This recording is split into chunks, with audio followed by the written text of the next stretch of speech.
Hello everybody, my name is Barbara Norton and today I'm going to demonstrate how to make your very own toilet paper wick heater. Ever wanted a cheap way to produce heat using little effort and minimal supplies? Well, why not make a toilet paper wick heater? What a wonderful idea for a winter survival heater that is an effective way to keep warm in an emergency. This heater can be used in your tent, your home, your vehicle, and even your house, which could save your life. Today I will show you 3 steps in making your very own toilet paper wick heater. My son and I experimented with this and it does work very well. We experimented with how much rubbing alcohol to add so we could see how long the heater would actually last. First I will tell you the supplies you will need to make your toilet paper wick heater. Then I will introduce the steps you'll make to make your toilet paper wick heater. Lastly, I'll inform you how to relight and put it out if needed. Like any other project, start by collecting all the supplies. So why don't we go ahead and do that right now. You're going to need your toilet paper, your lighter, your can, aluminum pan, and rubbing alcohol. According to PatriotColor.com website, these are some of the supplies you will need in order to begin the project. It is important to know what kind of supplies you're going to need.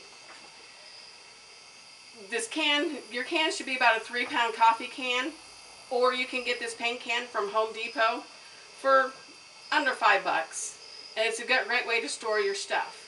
The second item is your rubbing alcohol, which is $1 at the dollar store, a roll of toilet paper at the dollar store for $1, and the third item is your lighter or a set of matches, but I find it easier to have a lighter.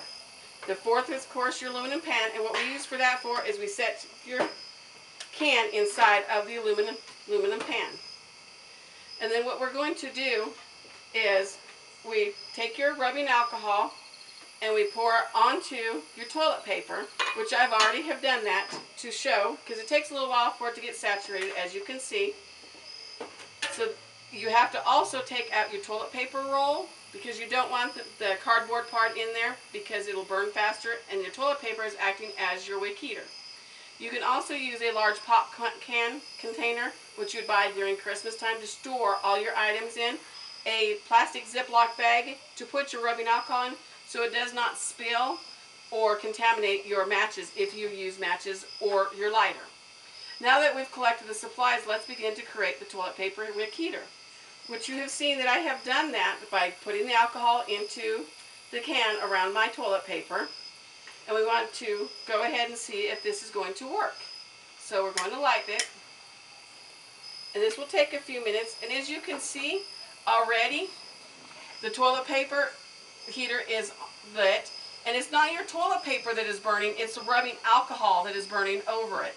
And you can feel the heat. You can also use this as a stove if you have a nice crate to put over it so you can warm your beans or whatever else you need. But this is how a lot of people can keep warm in an emergency in the wintertime. This puts off a lot of heat. You can already feel it coming out. As you can see, making the toilet paper wick heater is easier than it sounds. Now that your toilet paper heater is made and we have lit it and you can feel all the heat, it works really, really well. If you live in cold weather areas, this can be a lifesaver. According to Shelley Wells on the Preparedness Mama website, if you're without power, this emergency heater can, like I said, act as a stove and can be handy for warming food. Exercise caution with open flame, as you can see, in your home and throughout your vehicle or even your tent.